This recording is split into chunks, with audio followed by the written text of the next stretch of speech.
And this is the weekly New Hampshire News Roundup on the Exchange.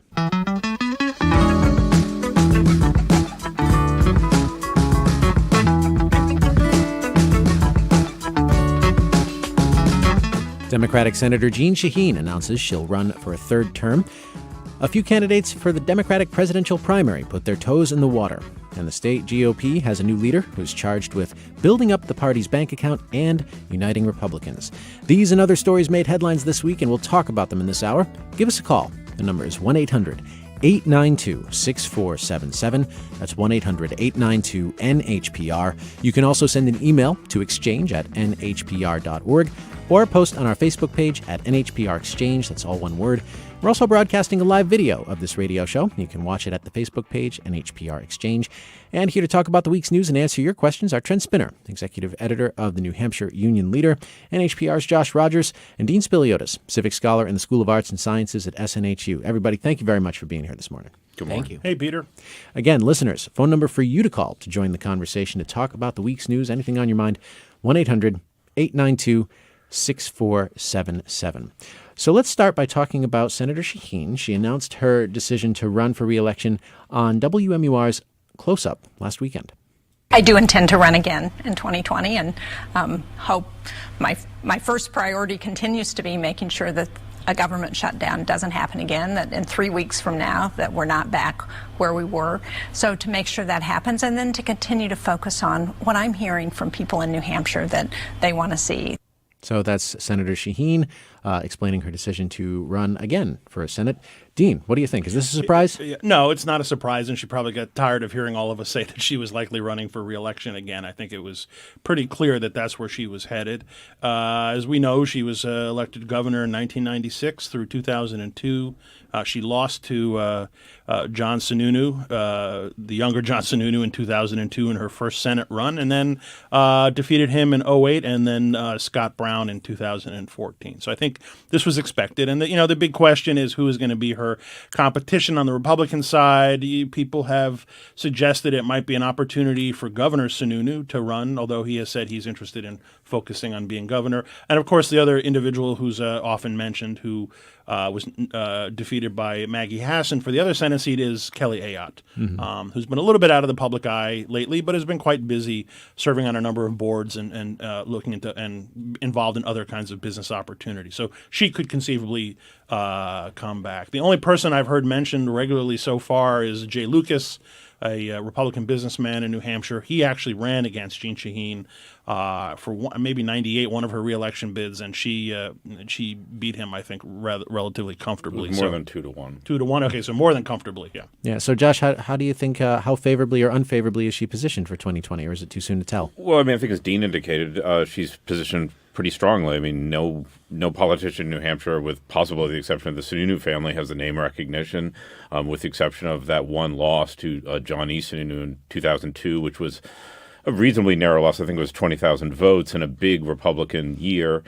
She's been quite successful when she's trying to win election. I think that she's one reason she's been successful is that voters in the state have demonstrated that they're fairly comfortable with where she's at in the main. I mean, apart from real Republicans. And Dean mentioned that people are saying Jay Lucas is going to run. The only person who I've heard say it is Jay Lucas. I've talked to no person who said, I want Jay Lucas to run. Well, I asked him, I spoke with him, I said, who are these people? And, he's not spelling any names. And, he's a guy who appears to have a bunch of money, and, it's going to take a bunch of money. Jean Shaheen, she's tight nationally with interest groups that will pump money into New Hampshire. She is 72, but seeking another 6 years on the job at 72 is pretty normal for a U.S. senator. So I'd say she looks pretty strong, but, we never know. Trent, what do you think? Just a quick point on the Jay Lucas thing. He probably does have but consider that the last Senate race in New Hampshire cost more than $100 million. So you need more than just a bunch of money. You need trucks and trucks and trucks and money. So it's unclear whether somebody could self-fund in this race.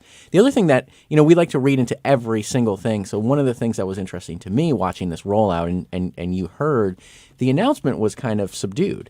It was just kind of oh yeah, by the way, I'm running in 2020. And the way I read into that is, or it seems to me, is that they seem confident. I mean, when other politicians have announced that they're running for office, there's this big rollout and there's a Facebook video. This was just a kind of a side mention on a Sunday talk show. Yeah, there's a strategy to that. I think you're right. Well, yeah, and I just wonder what the strategy is, and it's unclear. And I wonder if they just feel so confident that they didn't feel like they needed that. The campaign. So, Dean, what would you say the strategy is? I think Trent floats an interesting hypothesis that they want to, she's been there for 2 terms now. She's been generally popular with New Hampshire's electorate. Kind of no reason to make a big fuss at this point. Just kind of keep going along. There's Democratic voting tends to be a little bit higher during presidential years. So in contrast to 2014, where Democrats actually lost the U.S. Senate in 2014, and she was one of the few bright spots hanging on to her seat for Democrats. So I think there is this sense of that they probably don't see a reason for a big rollout. I mean, maybe they'll have a rally at some point, but it was interesting that she just kind of said, "Yeah, I'm doing it." Just to put it in perspective, they posted it on their Facebook page as well. They posted the link to the close-up interview, and it got 800 likes. And I'm pretty sure in the last election there were 750,000 people who voted. So just think about the perspective on that. Well, I mean, one thing on the potential rollout, and you could view it as confidence. You could also view it as a recognition that she's going to be running the presidential year. We have no idea what sort of Democratic nominee is going to be selected, and her brand of politics. Obviously everyone changes with the time, but that's not, the way she talks about issues in the main is not the way a lot of the presidential hopefuls that have been visiting the state are talking about the issue. So it's interesting for someone who sort of came up through the Democratic Party and has been successful in political atmospheres that may be different, particularly within the Democratic side of the ticket. This year than it has been in the past. Mm-hmm. This is the weekly New Hampshire News Roundup on the Exchange on NHPR. In just a little bit, we're going to be talking about a variety of pieces of legislation, including ranked choice voting. Earlier this week, we learned of a proposal to institute ranked choice voting in New Hampshire elections be ready for the first in the nation primary. Opponents say it's a step toward making, or proponents rather say it's a step toward making people feel like their vote really counts. Their vote really makes a difference in the election, but opponents in general worry how it will function. What do you think about ranked choice voting? Give us a call now, 1-800-892-6477. Is it something you're excited about, something you dread?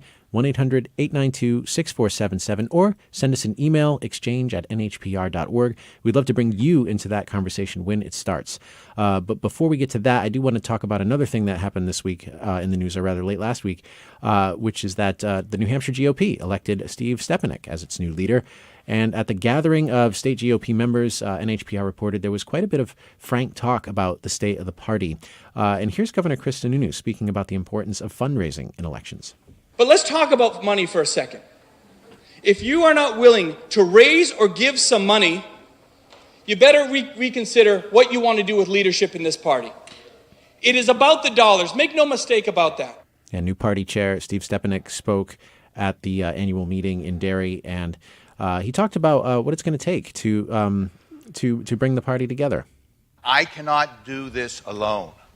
I'm going to look at every single one of you to put out much more effort than you ever have done before, because we've got a long road to go. So, Trent, the governor spoke about the importance of money. He talked about, Steve Stepanek talked about the value of a team effort. What are your thoughts on the state of the GOP right now? Well, consider this. The last GOP chairwoman, Jeannie Forrester, she left when the party was about $50,000 in debt. She just had an impossible time fundraising because there are so many different points of view in the party, in the Republican Party, and people traditionally have not given to the state party, and that has been an issue for them forever. Are people giving to individual candidates? People will give to individual candidates, or they'll give to causes, but the party itself, don't forget they have this live free or die motto, and so people don't feel the need to give to the party. 2 years ago, they changed the party bylaws to allow the chairperson to receive a salary. The hope was that they would be able to fundraise, and that would kind of incentivize fundraising.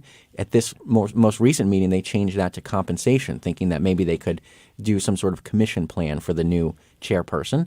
So that's been a problem for them for decades now. Well, I mean, it took the trend is correct, and it took the party a while. This was a debate whether or not they wanted to go in the direction that the Democrats have. I mean, Chairman Ray Buckley earns a handsome salary, and prior to that used to be paid a commission on fundraising done by Senate Democrats. And, you know, if you look back, since he took over, he's really professionalized the Democratic Party into basically a full-time kind of political machine.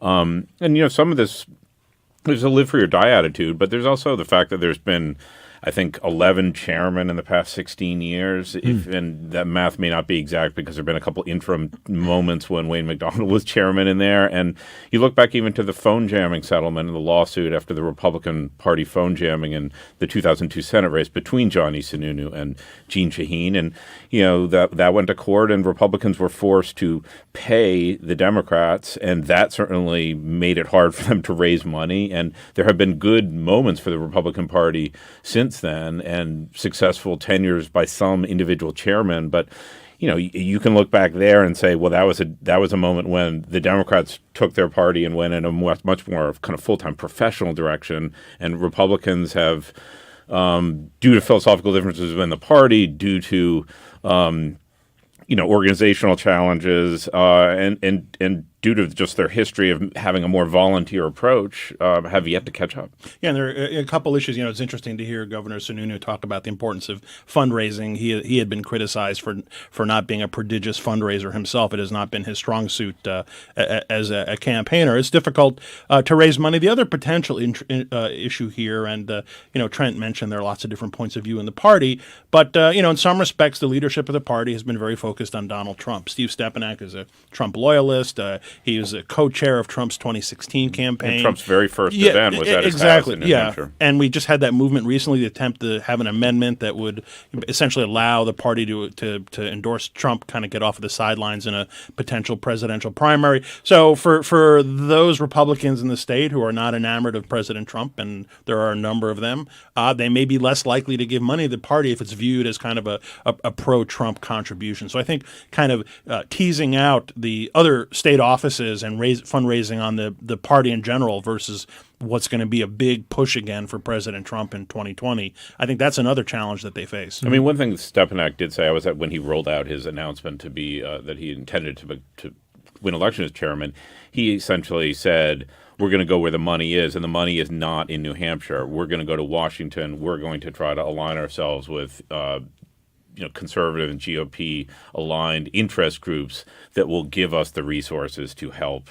down-ticket Republicans here. We'll see how that pans out. Okay. So how badly should state Republicans feel, given that, I mean, yes, they lost the House and the Senate and they're the minority in the Executive Council, but they do have the governor's office. The governor did win re-election, and that could really at least stop a lot of policies that Republicans don't like from going into place. Oh, absolutely. And watching how Governor Sununu chooses to play that role. I mean, he has indicated that, he'll be vetoing things. I think he'd just as soon have things not reach his desk rather than have to, veto things left and right. I mean, the state budget is going to be a big question. He's made it pretty clear that he's not going to countenance Democrats trying to revisit tax cuts that went in under him. On other issues, it's been a little less clear. Just to Josh's point about money coming from Washington, one of the things I've heard in the last 10 years or so of covering the party is that it sounds like it's easier for somebody who's a gubernatorial candidate in New Hampshire or somebody running for the United States Senate to get people invested in their campaign in D.C. I think it's harder for people in D.C. to see how donating to the party, potentially affecting a state, a state rep race, how that amount of money, how that what they think of as an investment makes sense for them, because between New Hampshire's large legislature and some of the live free or die attitudes, I think people in D.C. look at giving money to the party as not quite as good of an investment as somebody like Kelly Ayott or Chris Sununu. Let's talk about the 2020 First in the Nation presidential primary. And listeners, good time now for you to call in if you've got your candidate already picked out or what questions you think you want each candidate to answer. Give us a call, 1-800-892-60 888-848-6477. If you have a thought about, for example, Michael Bloomberg, former New York City Mayor Michael Bloomberg, who was here in New Hampshire. He made an appearance at St. Anselm College and another at a factory in Nashua. Here he is speaking about President Donald Trump's handling of the government shutdown. To me, the government shutdown was an utter failure of executive leadership, and I think it's an example of just how totally incompetent management can needlessly hurt millions of people. So Michael Bloomberg here in New Hampshire, thinking about a presidential campaign, Josh? Sure. He said that, his discernment process is, probably be sorted out by the end of the month, and that it was going to be driven by whether or not he thought he could do more to advance issues that he thought were important as a presidential candidate or outside as a benefactor and advocate. The speech he gave at St. Anselm College, and that's where that tape is from, was focused on climate change, and he called for Democrats to put meat on the bones of the Green New Deal, which he said he thought was a good idea, but he said that it needs to be practical. It can't be, as he put it, pie in the sky. And it was interesting to hear him discuss some of the defining, or what happened thus far, some of the defining issues in the race for president. Taxation, healthcare policy, Medicare for all has become essentially the norm among Democrats seeking office. Bloomberg, he was an independent when he was mayor and is a little bit more conservative than a lot of these other people running. And he said that, for instance, Senator Kamala Harris's proposal to get rid of the private insurance industry and move to Medicare for all would, in Bloomberg's words, bankrupt the country for a long period of time. When he was asked about Senator Elizabeth Warren's proposal to tax wealth, he said that he believed that would be unconstitutional, and also said, it could point the country in the direction of Venezuela. So, he's a pretty blunt talker. He's worth $50 billion, and, we talk about the amount of money it takes to actually run a campaign. Like, he's somebody who could plausibly self-fund a presidential race, which is, hard to imagine. I mean, one of the other things he did when he was in New Hampshire is he had a house party at the home of Lou Feldstein, who used to run and Mary McGowan, he used to run the charitable foundation. And my understanding is that they wanted to move some of the furniture out, and he was told, you can kind of put it in the barn, a garage, and Bloomberg's people instead said, oh, no, we'll take care of it, and, rented a moving company to come and take the furniture out, stick it in a truck during the house party, and, the event was rather lavishly catered. So he's got the money to make things happen. And we know from his time as mayor of New York City, he's willing to spend it. I think he spent something like $100 million running for mayor of New York City over several runs for office. And it was interesting to see him really kind of set himself up as a foil against the progressive wing of the Democratic Party. He really did come out swinging against some of these core progressive tenets like your free college tuition and Medicare for all. It's also interesting because there's been this big debate among Democrats about the possibility of the former Starbucks CEO Howard Schultz running as an independent and whether that will siphon off Democratic votes because he's more moderate. He said he feels disaffected from the progressive wing of the party. And his arguments are very similar to Bloomberg's. The difference is Bloomberg has said if he runs, he will run as a Democrat. So he's thinking about it, but it is kind of counterbalancing a leftward shift in the party. But how he would fit into this Democratic moment is interesting. I mean, it was, one of the people he had kind of some people working for him on this event who were closely associated with Hillary Clinton. He met with Billy Shaheen he's in Dover. Essentially a new Democrat ideologically speaking. Yeah, and he is, again, he's 76 in this moment when a lot of Democrats want generational change. It's hard to know. And in a moment where a lot of Democrats are calling for big reforms to the criminal justice system, a champion of stop and frisk may not fly in a lot of places either. So we don't know. The other thing that really stuck out to me, I was in the front of that event, the style difference between Michael Bloomberg and Donald Trump. It was just so striking. Donald Trump, you know what he's like at the podium, and Michael Bloomberg was incredibly professorial, had a lot of facts and figures, but was also dry, according to members in the audience. And so I think it would be such a fascinating contrast on the podium. Just when if Bloomberg ends up being the nominee or whatever he ends up doing, running against Trump, I think people sitting at home watching would just be shocked. You could see how dismissive he was of Trump, and he said he's a failure in business and a failure in politics. And, he's somebody, given his success in business, could stand up there and have a lot of people who might even be predisposed to support Trump, take that somewhat seriously. To the comments about generational shifts, I mean, there are some folks in New Hampshire who gathered this week to draft Beto. That's what their pitch is. They support former Texas Congressman Beto O'Rourke. So let me ask you, Trent, about this. What are your thoughts on Beto O'Rourke candidacy? Well, so what happened was a couple of well-known New Hampshire progressive Democrats decided to host a draft Beto event. So Beto has not apparently made any calls to people in New Hampshire. He has not visited here, but just a few people who were excited about his race down in Texas decided that they'd hold a house party. I didn't go. It looked like there were maybe more reporters than people there. I was there. There were, I think, 4 reporters, maybe 30 people there, and it was interesting. I mean, it's a weird event. It's a weird campaign event when you have somebody reading a purported could-be candidate's Medium posts to an audience. I don't know how many people have read those posts. I mean, some people have really made fun of them as being kind of vapid. But, one thing about Beto O'Rourke that anyone who follows politics could come away somewhat impressed with is just the amount of money he was able to raise in that Texas race from across the country, $78 million. And he's young. He's a good-looking guy. He was in the Congress for a few terms. Most of the people at this party were not like, it must be Beto, but they were looking for a younger person and encouraging him to at least join the conversation about the ideas that are going to be debated during the campaign. Worth mentioning that we learned this morning that Cory Booker's running, the senator from New Jersey. Dean, I wanted to get your thoughts on Booker as a candidate. He hasn't been to New Hampshire this week, but he has been to New Hampshire. I think in December was most recent.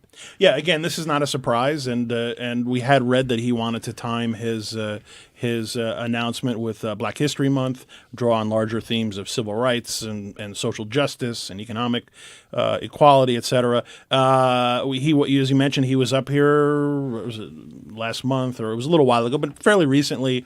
Got a very good turnout, got strong reviews. He's a very dynamic speaker.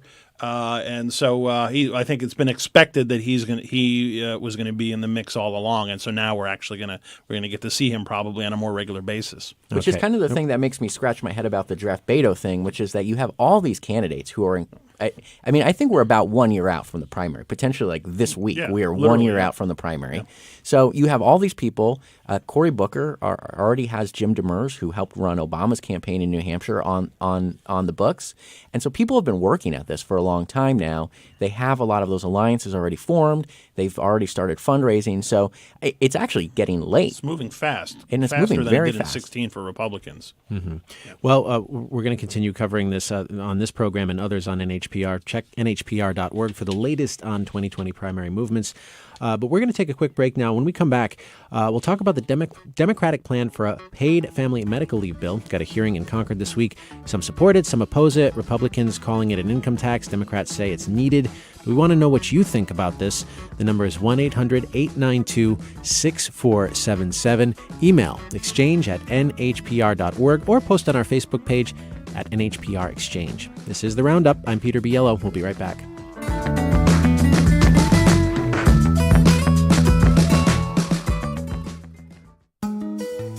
This is NHPR. Good morning. President Trump delivers the State of the Union address on Tuesday night, and you can hear it here on NHPR, as well as a Democratic response immediately afterward.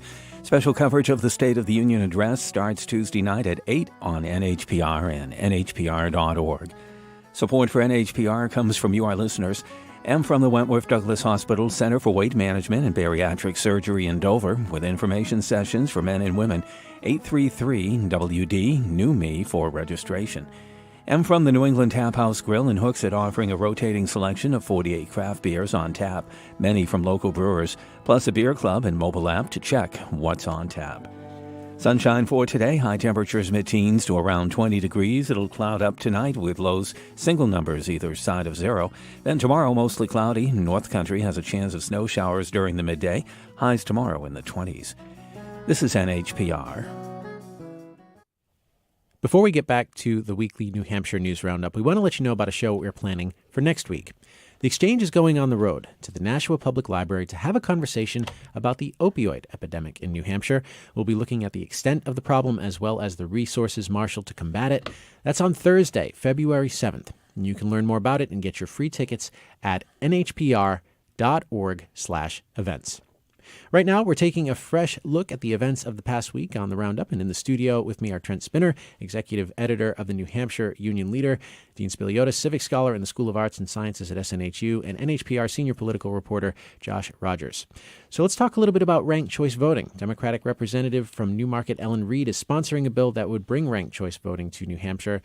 This is a system that allows voters to rank the candidates, and if no candidate wins a majority, last place candidates are eliminated and their votes are reallocated. Maine became the first state to conduct a federal general election using ranked choice voting in November, and now several other states are doing the same. The argument for it, Dean, is that this would help people feel like their vote counts a little bit more than they currently feel about that. So I was wondering, Dean, what you thought about ranked choice. That's right. The suggestion is that it will allow people to express their preferences more accurately and more completely, and also it would reflect that, would get a better sense of where voters are in terms of their preferences. And you mentioned Maine, and it's now been used in Maine. And I remember reading a number of years ago there was a study done that showed that the controversial Republican former governor up there, Paul LePage, that if they had used ranked choice voting for the times that he ran for office, he would not have won either election or re-election because it was a multi-candidate field. So there is a little bit of a gaming of the system in thinking about why you might want to use ranked choice voting. It can lead to different outcomes than you get under a straight, a regular vote scenario. There's talk, other states are looking at it now. I've heard some talk that the Iowa caucuses may switch to ranked choice. In the Iowa caucus, you have a round of voting, and if a candidate doesn't clear a particular threshold, then those voters need to pick other candidates. So there is kind of a tradition of ranking in the Iowa caucus. The concern that people have is it's kind of unwieldy, and some people feel that it presents opportunities for deception, or the kind of gaming that I just talked about for an election. To use it for the 2020 New Hampshire primary, which I guess is the intent of this, I'm not sure what the impact would be. I think there is concern that it would in some way jeopardize the nature of the primary, although other people argue it would give us a better read on the overall preferences for president. Yeah, one of the questions I had about ranked choice voting is that, in primaries, at least the way they've been conducted so far, is that the vote tallies are the delegates are given proportionally. Would that still happen in ranked choice, or would it suddenly become a winner-take-all situation? That's a good question. The delegate allocation is set by the parties. I don't know. Traditionally, if you clear a certain percentage threshold, you start to get some proportional allocation of delegates. It would certainly allow you to arrive at a winner in a somewhat different way. I don't know the mechanics of how it would affect delegate allocation. It's one of the questions that would have to be answered. Okay, let's go to the phones and talk to Mark in Concord. Mark, thanks for calling. You're on the air. Hello. I am a strong supporter of ranked choice voting. I grew up in Cambridge, Massachusetts, and we had what was called proportional representation. And that's where, for the city council, if there are 9 city councilmen, and each part of the city sort of would put together slates, and you would vote your choice 1 through 9, and then it was manually done, and we go over to the Longfellow School and watch the bottom one get kicked out, and we all speculate where that person's votes would go to, and they accumulate forward. And it's cumbersome, concede the point, but it's a great way to make sure that every person's vote actually rests with somebody who gets elected. And this was a municipal election, Mark. Yeah, it was in Cambridge, Massachusetts. They've been doing it since at least I grew up in the 50s there, and they still do it today. Those are all at-large seats, correct? That is correct. And And so what you do is you just have what happened is various parts of the city, the Italian part of the city would have a slate. The Cambridge Civic Association, as Tip O'Neill referred to them, the Goo-Goos, good government crowd, around Harvard Square, including my mother. We would have a slate of people, and up the Irish up in the North Cambridge would. And we'd all vote for our top 9, 10, 11 candidates in order. 1, 2, 3, 4, 5, 6, 7, 8, 9, 10. And then afterwards, there would be a week of counting the ballots. It is true. It is cumbersome. It is slow. But it certainly brought everybody together, and we were all sitting there in Longfellow School speculating. I think it's a great system, and I'm surprised that we don't do it. You could do it in a place like Derry, where everybody's at large.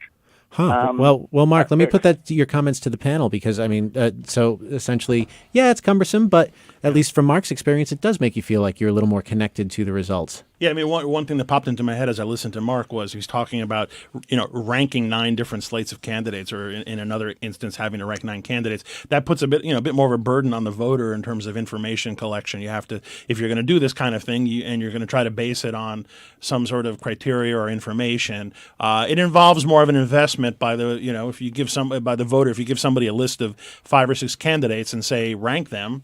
They may know something about 2 or 3, but they may not know much about the others. So there's that kind of informational burden as well. But people like Mark, who obviously sound like they're civically engaged, it's not a problem to make that kind of an investment. Being the person who has to put out a daily newspaper on deadline on election night, I'm already sweating about this potential. Well, now you have more time. It's a good thing for you, Trent. I guess so.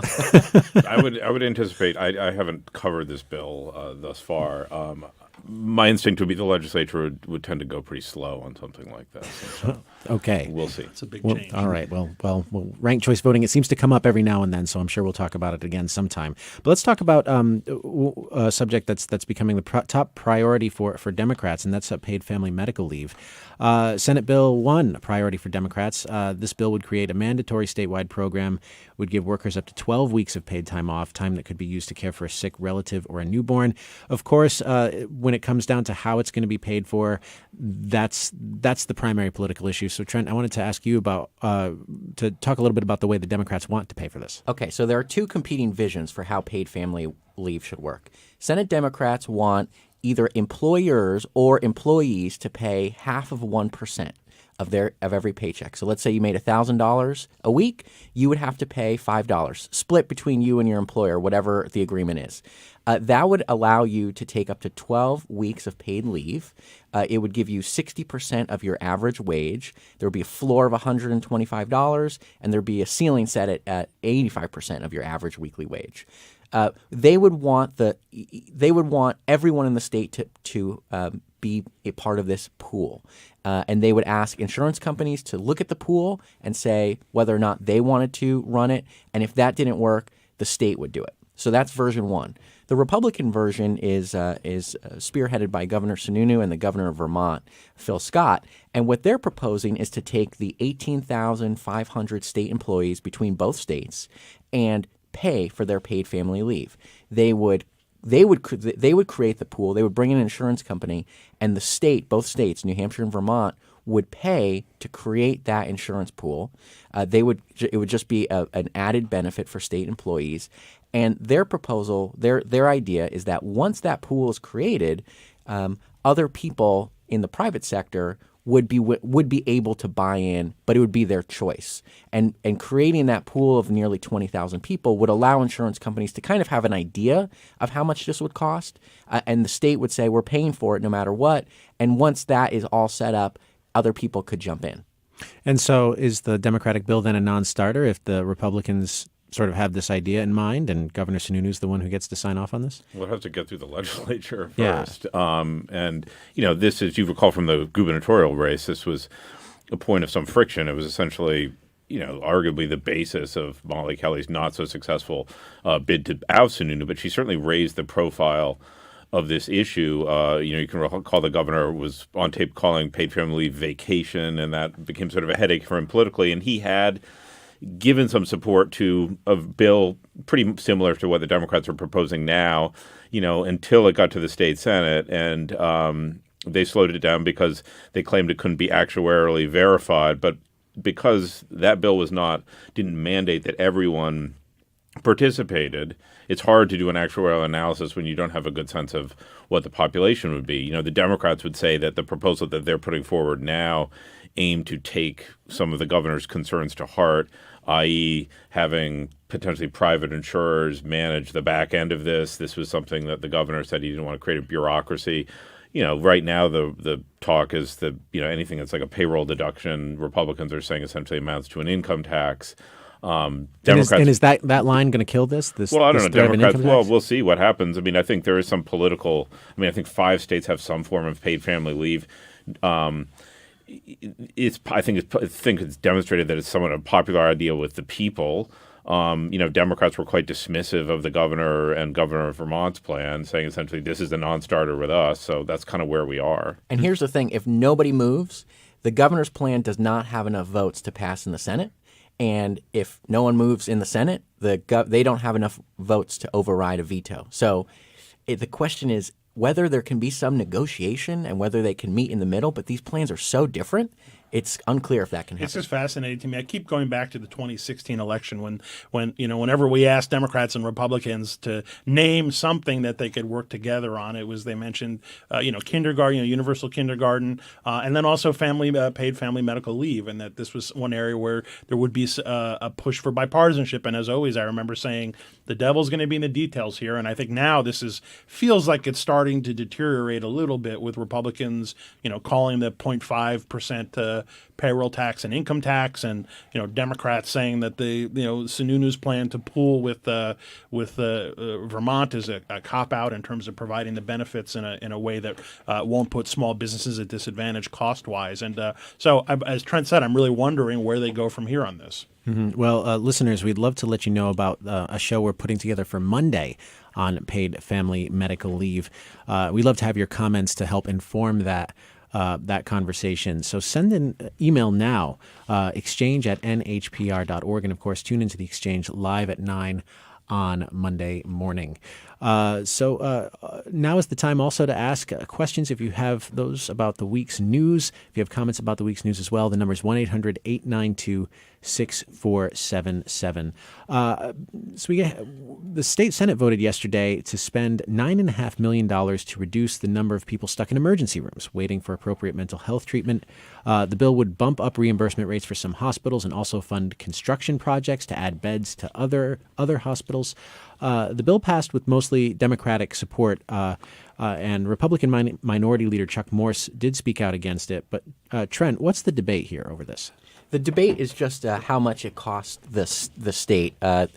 Senator Jeb Bradley, who's worked on this issue a lot, proposed an amendment that would reduce the expenses, modify some of the provisions, but that was defeated. So, and this bill was sponsored by a new senator, Tom Sherman from Rye. And it would, like you said, it would increase the Medicaid reimbursement rate. This is a complaint that we hear from hospitals all the time, that they are losing money on Medicaid patients. This would double the rate. Right now it's set at $750. That would bump up to $1,500, which is just an interesting factoid to see how expensive this is.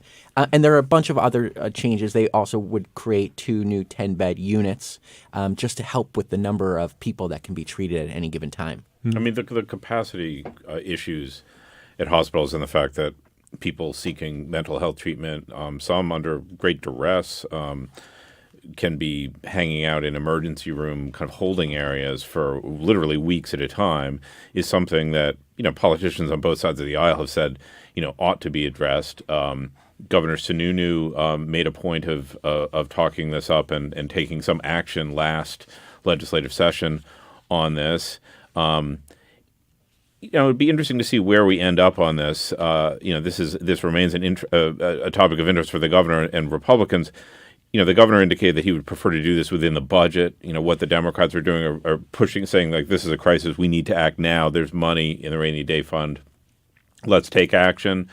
We'll see where we end up through the budget process. But it is definitely, a significant issue that people recognize needs addressing. Well, NHPR's Josh Rogers, senior political reporter, thanks very much for joining us during this part of the program. Really appreciate it. You're welcome. We'll be back after a quick break to talk about other things happening in the week's news. And, of course, the big game, the big Super Bowl game this weekend. We'll talk with Tom King of the Nashua Telegraph, who has covered 10 Super Bowls, or rather covered 9. This will be his 10th. We'll get his perspective on how the big game is covered. And what do you think? Got a prediction for the game? 1-800-892-6477 or email exchange@nhpr.org or post on our Facebook page at NHPR Exchange, which is where you can watch a live video of this radio broadcast. We'll be right back.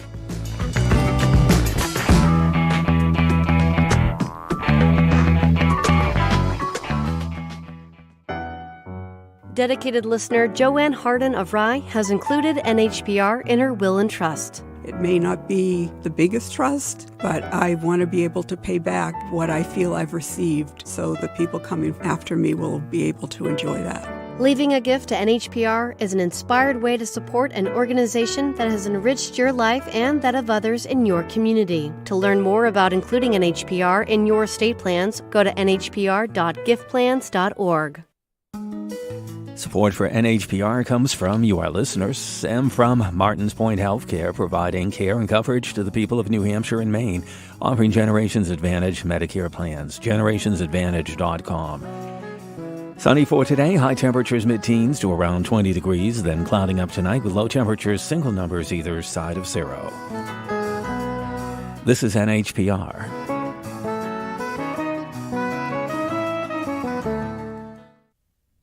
This is the weekly New Hampshire News Roundup on the Exchange on NHPR. I'm Peter Biello here in the studio with Dean Spiliotis, Civic Scholar in the School of Arts and Sciences at SNHU, and Trent Spinner of the New Hampshire Union Leader.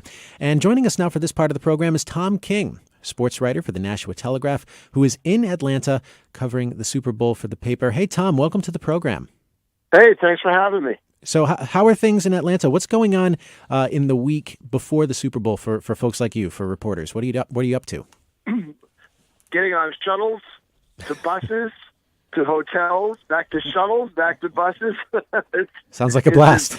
It's been pretty busy. I mean, we're located right near the stadium and the media center, and the press conferences for the teams are, I got down here Tuesday. They had the day off Tuesday, but Wednesday and Thursday, the Rams were in the morning at their team hotel. We get bussed over there, and everybody has to be made available on the football team, players, coaches.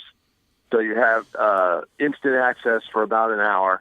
And then later in the afternoon at 4, the Patriots are available. We get back right on that bus and head over to their team hotel. Actually, you can probably walk to theirs from where I am right now, but it's about 3 or 4 block walk. But they like you all to kind of go as a group. So we do that and sit and talk with players for about an hour.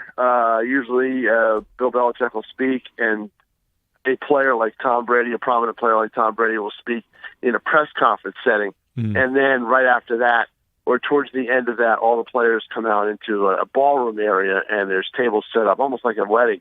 And, you have a sheet that tells you where those players are going to be, and go over and put your tape recorder down and start talking. Oh, that's great. So tell me this. So this is your 10th Super Bowl, 10th time covering the Patriots, or 10th Super Bowl overall? 10th time covering the Patriots. Okay. I did the 1 year with when Parcells was the coach. They played the Green Bay Packers back in 1997, and then after that it was a little bit of a wait, and then right back at it with Bill Belichick, and then who would have thought it would have been a run like this? Yeah. And especially in the last few years, this is the third in a row. Even during their heyday back in the 10 years ago, the previous decade, they never went to 3 in a row. So this is a little bit of a change, and you get spoiled. Really grateful for the Telegraph for sending me all of these, and without that, I wouldn't be going. Yeah. So that I have to give them kudos, definitely. So what is the ratio in your view so far of Pats fans to Rams fans? Is there a clear majority? No, there isn't. And I haven't seen any Ram fans at all. Honestly, I haven't. The one thing is they don't start to show up until yesterday and today. And late yesterday, I was around the media area in the CNN building, where there's basically a big mall down in a restaurant mall down in the ground floor of the CNN building. and you see people walking around, but you didn't see too many with NFL, with Patriots or Rams jerseys on yet. They all start to come in today, and there's a theme park right in between the CNN building and the State Farm Arena and the Mercedes-Benz Stadium. That's the NFL Experience and the NFL theme park. You're going to see a lot of Patriot fans and Rams fans probably milling around there later today as they get into town. Dean, you had a question for Tom? Yeah, hi Tom. It's Dean Spiliotis. Quick, I'm just curious in your opinion. Do you have a sense that people are still captivated by the Super Bowl? And I ask that for a couple of reasons. Outside of New England, people are kind of tired of seeing the Patriots every year. And we know the Rams are not a super big draw in L.A. We had the officiating problems all year, but particularly that Saints-Rams championship game, the Colin Kaepernick kneeling issue that got a lot of publicity. The NFL's been facing some challenges. There was a time where, everybody thought it was starting to rival baseball as America's pastime, but now it's kind of been down. What's your sense on the ground? Oh, I don't know if the NFL's down at all. I really don't agree with that. I think the image may be down a little bit, but I think the popularity of the game, the ratings were up this year. Mm-hmm. And look, the Super Bowl is 10 years ago, or not even that, 10 years ago, maybe 20 years ago, 22 years ago, when I did my first one, was nowhere near what this is now. Mm-hmm. It wasn't, yes, there was a lot of media, but nothing like this. You have media from all over the world at this game. And I think, and you walk through the city, there's tall buildings with Super Bowl logos on them and everything else. I think that the Super Bowl is going to be the most watched program of anything, this year or whatever when they air it. And I don't see, now granted, with LA and, the fact that they've only been out there a couple of years, the LA team, the Rams haven't exactly captivated Los Angeles, but they've done it a lot more than the Chargers have, obviously.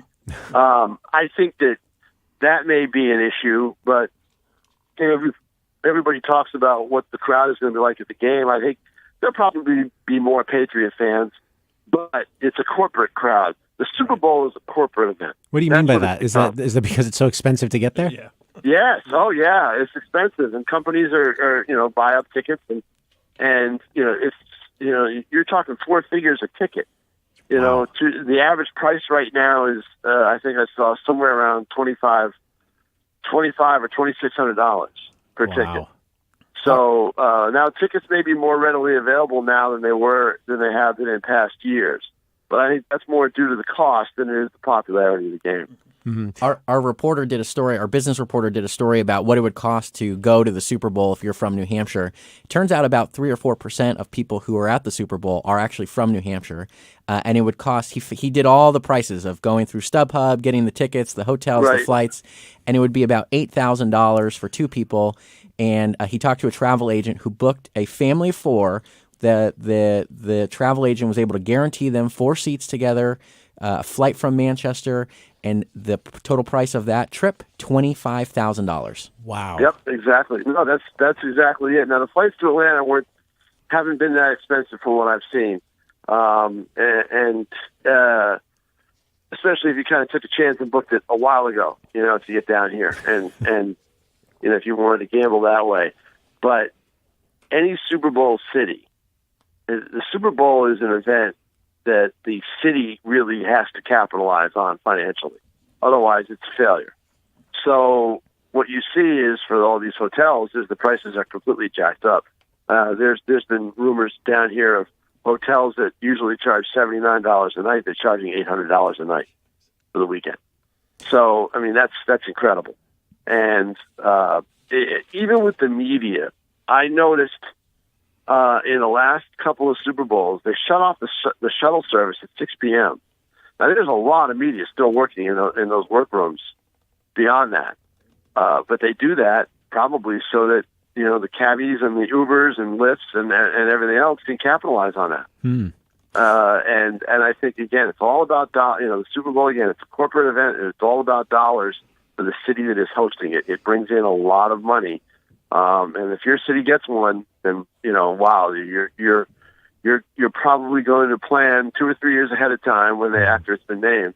how you can capitalize on it. Well, Tom, let me ask you a little bit about how you think the game's going to go. It's worth mentioning here that Governor Chris Sununu's prediction for the game is Pats 35, Rams 17. So, do you have a prediction? Who's going to get the edge? Well, I think the Rams are still going to score points, so I'm going to go 35-31 Patriots because that's I close. really feel that this Patriot team, can. But these games are really tough to predict. I'm just throwing that out there because last year, who would have predicted that the Eagles were going to be able to do what they did and Nick Foles do what he did to the Patriots? I mean, they just shredded them. Defensively, the Patriots had no answer. I expect that to be a little different this year. I think they'll have more of an answer for this Ram offense, which, 2 months ago when they played Kansas City, or 3 months ago when they played Kansas City on that Monday night game, they were, one of the most incredible offenses we've seen. They tailed off since then. But this Patriot team, and I talked about intangibles, I don't think they expected to be here a month ago. They were struggling. I mean, they had just ended the regular season. They were going to have to face the two best teams in the AFC, in my mind. They were the Chargers and the Chiefs at the time. And whether or not they play them at home, play one at home and one on the road, it was all, up in the air. But even right before Christmas, I don't think they expected, or they didn't have the look of a Super Bowl team. Mm-hmm. I think they have that look now. I think they realize that, yes, we can do this. And I also think that the guys who are on this team from last year have that bitter taste of losing to Philly, and I think they want to make up for that. All right. Well, Tom King, sports reporter for the Nashua Telegraph, thank you very much for joining us, and enjoy the game. No problem. Thanks a lot for having me. And you can read Tom King's reporting on the Super Bowl at NashuaTelegraph.com. Other stories we followed this week, Manchester officials say the city's Safe Station program has hit the milestone of helping up to 5,000 people struggling with addiction. Safe Station allows anyone seeking help with a substance use disorder to walk into a city fire station anytime and immediately get connected with recovery and medical resources. Also this week, opponents of recreational marijuana are speaking out in advance of a hearing on a legalization bill scheduled for next week. Health advocates joined police chiefs to highlight what they say are dangers for young people and the public at large, and they called for more certainty on the impacts of the drug. Also this week, Trent, starting last month, the union leader reported that the Sununu inaugural celebration nonprofit set up to fund the governor's inaugural activities had paid out more than $165,000 to the governor, members of his family, and close advisors. And now this week comes a bill from Senator Dan Feltus to require more disclosure. Trent, what does Senator Feltus want to see? So this legislation comes after union leader reporter Todd Feathers spent a significant amount of time going through the inaugural fund's records. And as you said, wrote a story about kind of where all that money was going. So Senator Feltus is now looking for the legislature to approve a bill that would cap donations to inaugural funds at $10,000. Different people have given to Democrats and Republicans up to $25,000. And so that would limit that. The committees would also have to file a report with the Secretary of State's office within 48 hours of spending more than $1,000. And here's the key to this bill. They would also have to provide receipts.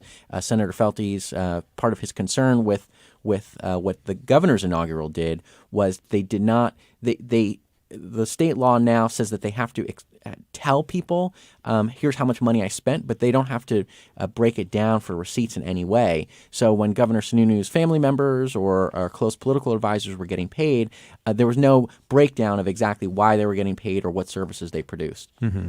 And the union leader has had some trouble getting answers as part of a right-to-know request, correct? That's right. So state law right now says that the inaugural fund has to basically say, here's the money we spent, but they don't have to give us any records of how that was spent. So we have filed a right-to-know request.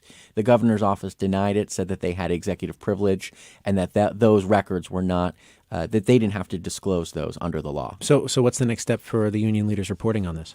Well, the next step is just to see what happens with this bill. I think it's an important thing for us to cover. If this bill does pass, we're going to be definitely taking a look at all those receipts, going through them one by one to just see where all this money's going. Also this week, Monday marked the 33rd anniversary of the Challenger shuttle disaster. Here's Concord High School teacher Krista McAuliffe talking about what she hoped to do as the first teacher in space. I would like to humanize the space age by giving a perspective from a non-astronaut, because I think the students will look at that and say, this is an ordinary person. This ordinary person is contributing to history, and if they can make that connection, then they're going to get excited about history, they're going to get excited about the future, they're going to get excited about space. Significant anniversary for people in New Hampshire for whom that the Challenger shuttle disaster was really seared into their memories. Let me ask you, Dean, because this is one of those moments in American history where people tend to remember where they were. So where were you when this happened? Oh, I remember it well. I was working as a legislative aide for a large law firm in Washington, D.C. that had a lot of business before Congress. So I was doing some political work for them, and this was back at a time when everybody stopped what they were doing to watch space launches. It was still a big deal, and I remember stepping into a partner that I worked for, his office. He had a little color TV on his desk with a cable hookup, and we all stood there and watched it like you would watch any launch. And when it blew up, we just sort of stood there in stunned silence. We couldn't believe what we had just seen. It was a remarkable thing. And since then, now having moved to New Hampshire and living in Concord, and the whole legacy of Krista McAuliffe, and my daughter went to the Krista McAuliffe Elementary School, and also I just was talking with my students about the kind of symbolic roles that presidents play, and one of those is consoler in chief. And I showed them the famous speech that it was actually supposed to be a State of the Union address, but they ended up canceling that. And Ronald Reagan did that famous, it's about a 4.5-minute speech from the Oval Office that ends with that famous saying about slipping the surly bonds of earth to touch the face of God. And that is a landmark presidential speech to this day. Well, I'm glad we get a chance to remember Krista McAuliffe and those lost in the Challenger disaster today. And I do want to thank both of you for being here today. Dean Spiliotis, Civic Scholar in the School of Arts and Sciences at SNHU, and Trent Spinner, Executive Editor of The Union Leader. Thank you both very much for being here. Really appreciate it. Thank you. Thanks, Peter. Thanks also to NHPR's senior political reporter, Josh Rogers, for joining us earlier in the show, as well as Tom King, a sports reporter for the Nashua Telegraph, who's in Atlanta this week covering the Super Bowl. That's happening on Sunday. We want to remind you that you can find all of the stories that we discussed today at our website, nhpr.org. And, of course, the conversation continues on Facebook. Just search for NHPR Exchange. The Exchange is a production of New Hampshire Public Radio. The engineer is Dan Colgan. Our senior producer is Ellen Grimm. Michael Brindley is our program manager. Our producers are Jessica Hunt and Christina Phillips. Alyosha is our couch fellow, and our theme music was composed by Bob Lord. I'm Peter Biello. Thank you very much for listening, and have a great weekend.